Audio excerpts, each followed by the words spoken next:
Hello, hello, Christy Dosh here.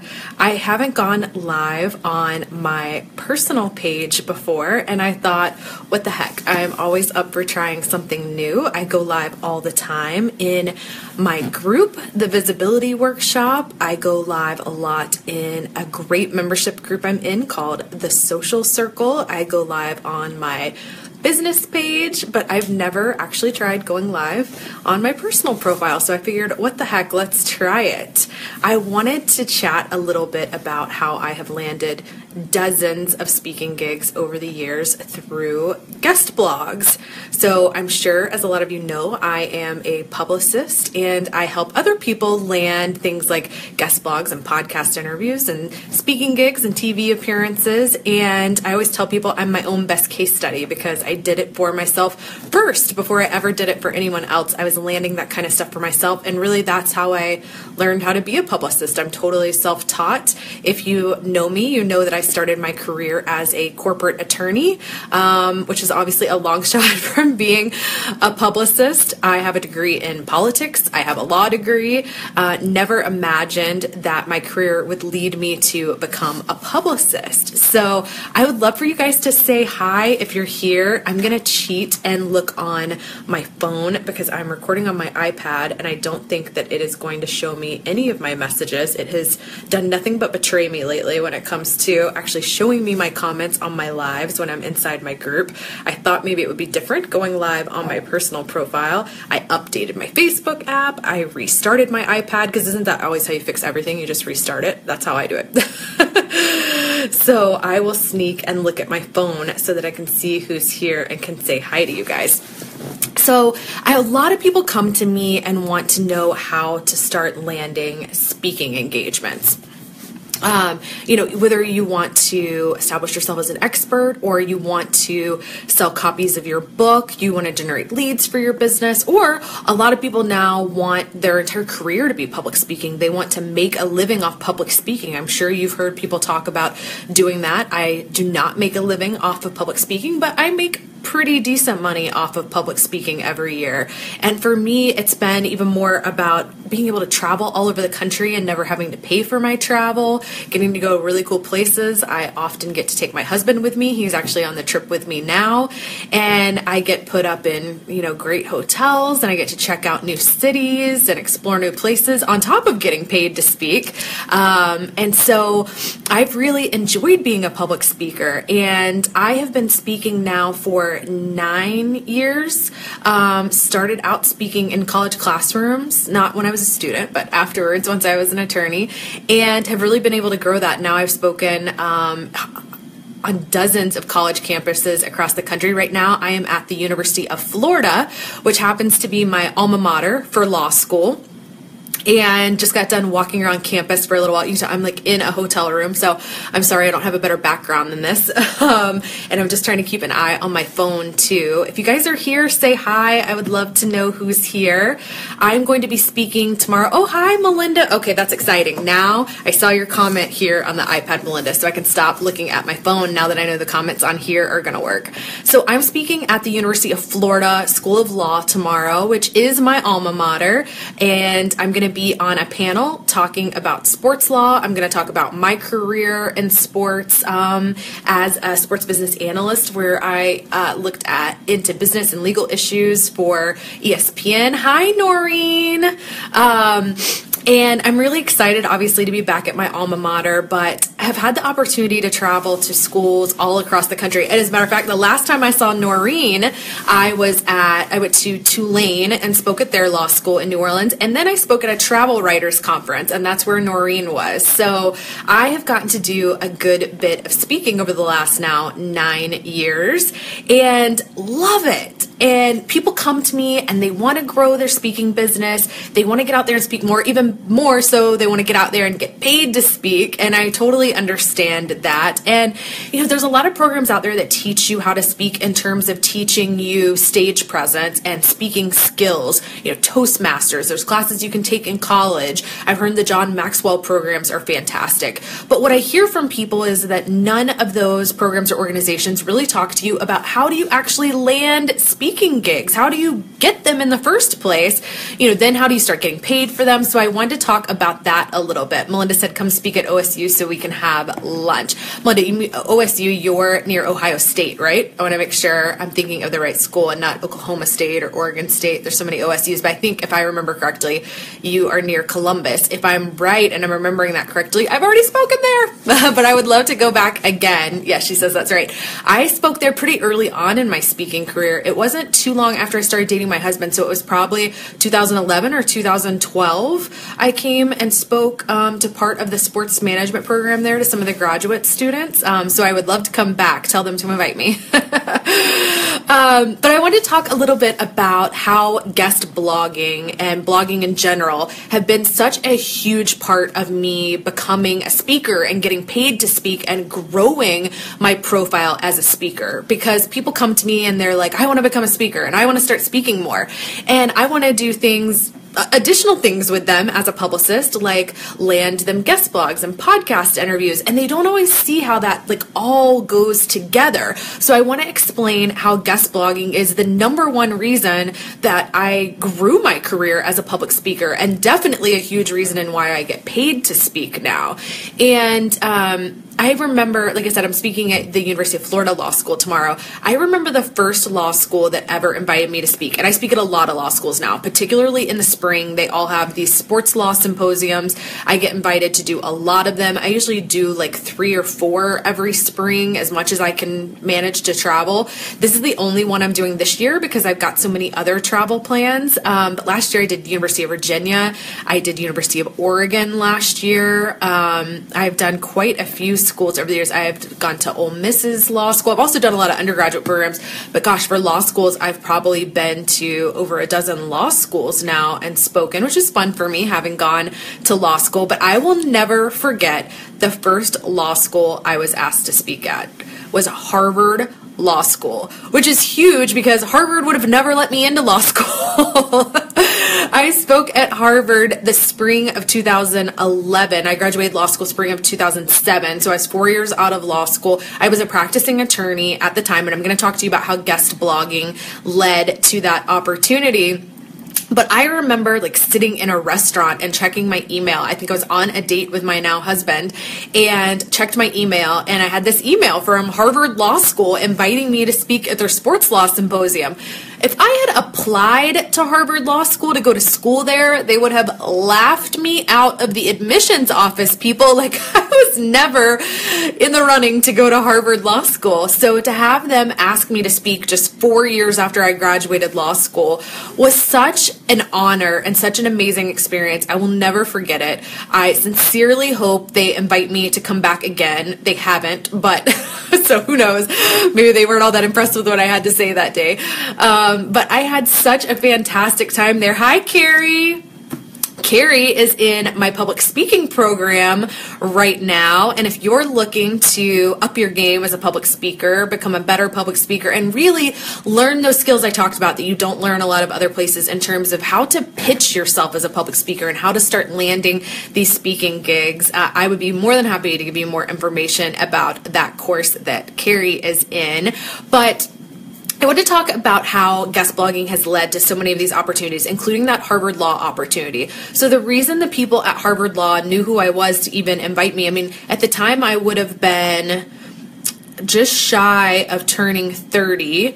Like I said, I went to law school here at University of Florida, where I am for this speaking engagement, and Harvard saw some work I did at Forbes. So when I was still a practicing attorney, I wrote for Forbes about the business of sports, and I wrote about legal and business issues in sports. I saw Buffy just joined. Buffy, Chad and I were literally just talking about you. Your ears must have been ringing.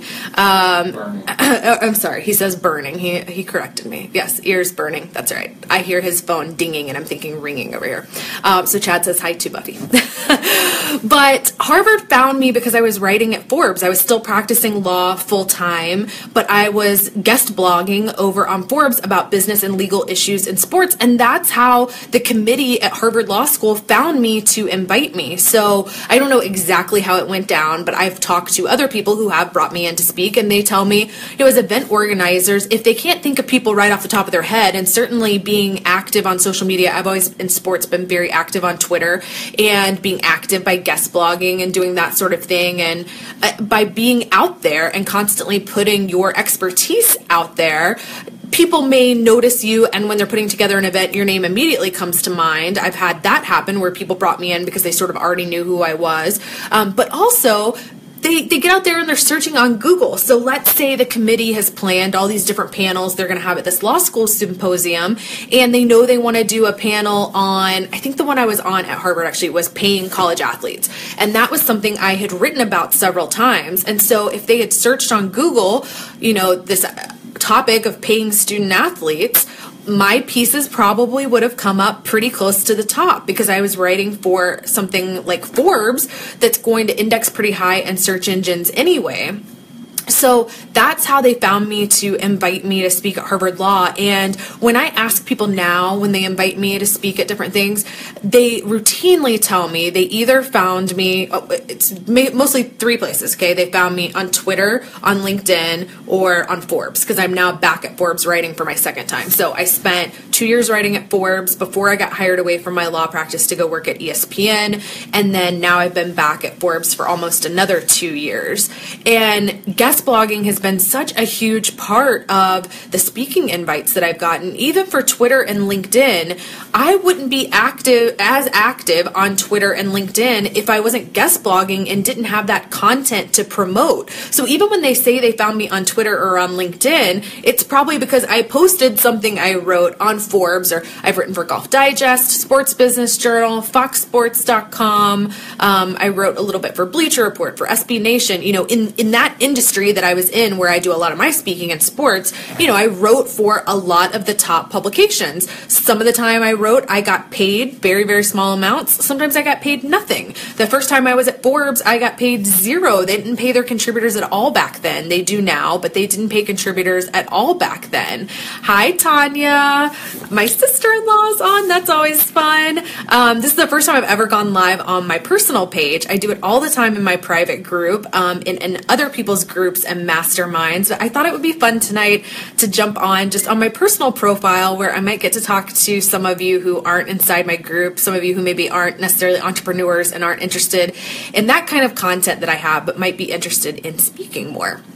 So I think that the guest blogging I've done over the years has made it easy for people to find my content and thereby to find me, because a lot of times these event organizers, they already know the panels they want to have or the topics that they want to cover, and they're just looking for the speakers to fill the spots. There are so many events and conferences that don't open to formal speaking proposals. If you've been interested in speaking and you've been looking around, you've probably seen that some conferences and events do open to applications and speaking proposals. TEDx events, for example, almost always open up to applications. But a lot of the conferences and events that are out there don't ever invite people to apply to begin with. Now, certainly you could proactively pitch yourself for those opportunities, and that's the type of thing I teach in my public speaking course.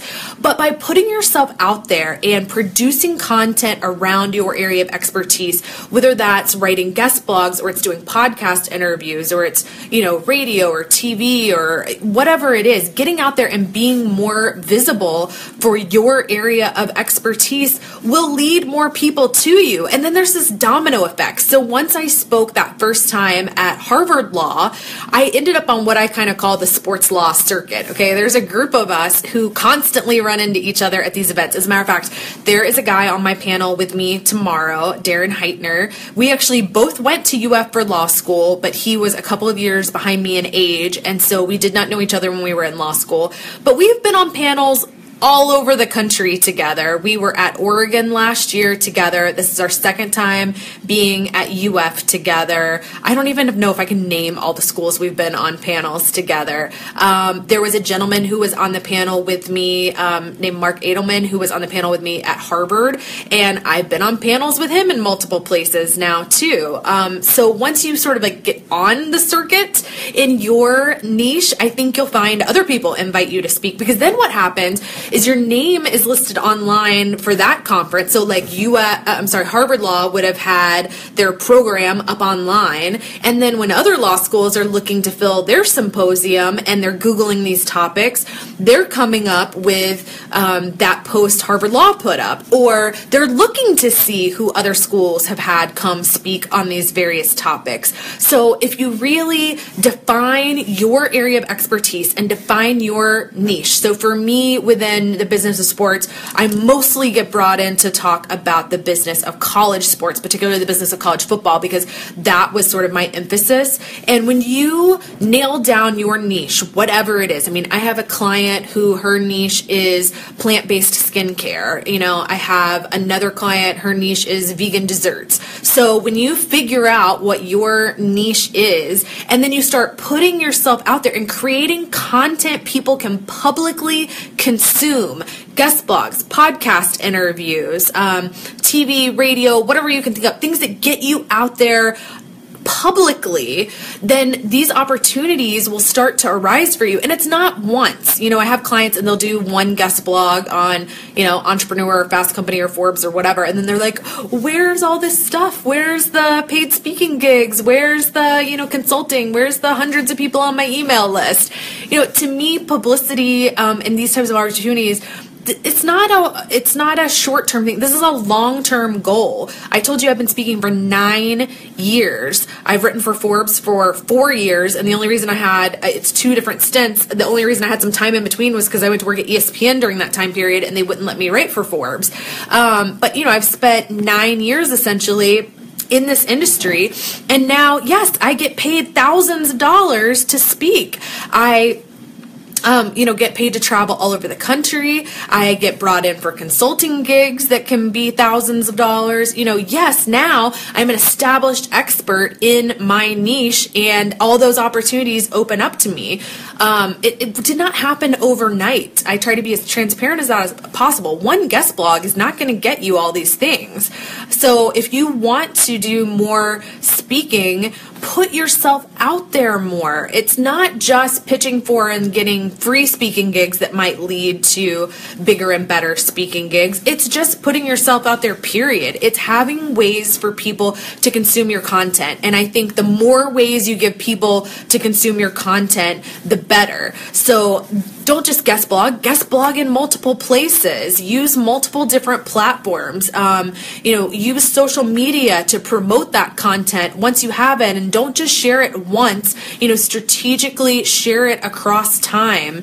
The more you put yourself out there and position yourself as an expert in your niche, the more these opportunities will become available. So, I don't pitch myself for anything for speaking anymore. Every once in a while, there's an opportunity I really want that I might pitch myself for. I'm talking like once a year. Meanwhile, I speak like a dozen or more times a year because people find me, and they find me because I have content everywhere on these topics, okay? I've written all over the place for years, and I write on a regular basis now at Forbes, and I do podcast interviews, and I do TV and radio hits, okay? So my content is everywhere. So if someone out there is looking for an expert on the business side of college sports, they are going to find me. I wrote a book. I write about it for Forbes. I do podcast interviews all the time. I do radio interviews all the time.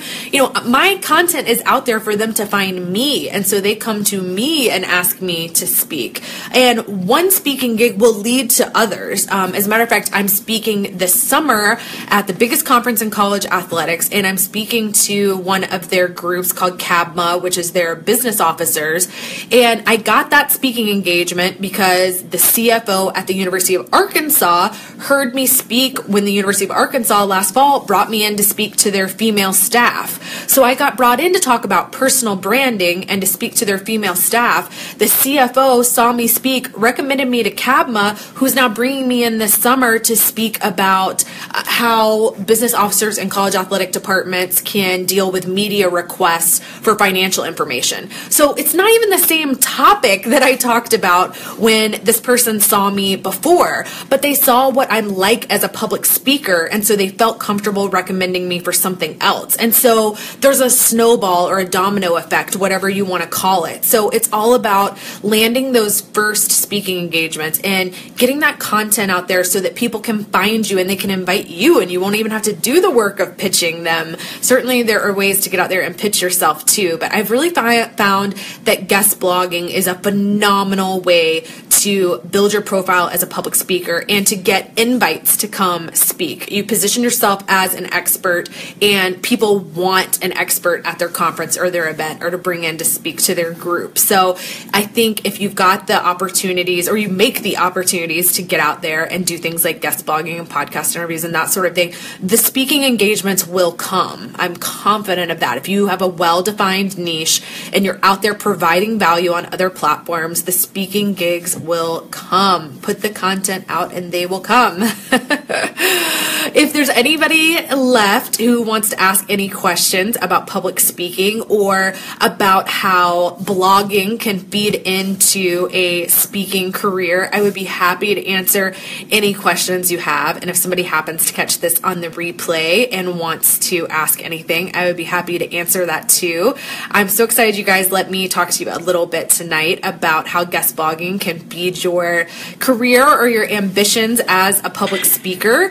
I am going to go rest my voice so that I can do my speaking engagement here at UF Law tomorrow. I hope you guys all have a fantastic Thursday evening. Thank you very much.